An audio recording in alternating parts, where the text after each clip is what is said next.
Police in South Africa try again to stop rioting and looting in some poor neighborhoods in and around Johannesburg. It's been like this since Sunday. Some of the businesses and shops vandalized belong to foreign nationals. This is not the first time Mohammed AFZAL HOSSAIN has been through this. He says his other store in another part of the city was looted last year. If it's every year something like this, how can I do? I can make something for my families, for my children, for my parents is there. Because we have come from so far for work, not for a crime or whatever, only for work.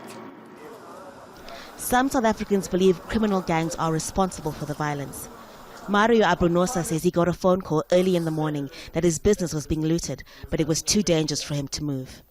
Now that it's relatively quiet, he's come back to assess the damage. I still found people still looting as I arrived here with the police presence.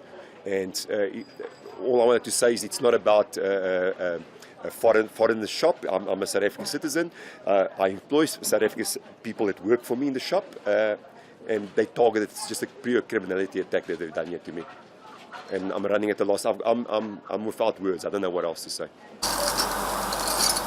Some say the country's high unemployment rate, now nearly at 30%, widespread poverty and inequality are to blame for the violence. In 2008, at least 60 people were killed and more than 50,000 forced from their homes when many foreign African nationals were targeted. 4 years ago, at least 7 people were killed. Some South Africans feel they are competing with outsiders for scarce jobs. Human rights groups say anti-immigrant comments made by some politicians are making things worse. There's a xenophobic sentiment underlying this about foreigners having to leave. We are a democracy. We are a democratic society. We can't allow people to take the law into their own hands. There is no country that doesn't have foreign nationals. President Cyril Ramaphosa has condemned the attacks as xenophobic and unacceptable. More than 100 people have been arrested for public violence, arson and looting. But in some areas, the police seem overwhelmed, making it easy for some people to stay in the street. Haru, Mutasa, Jazeera, Johannesburg.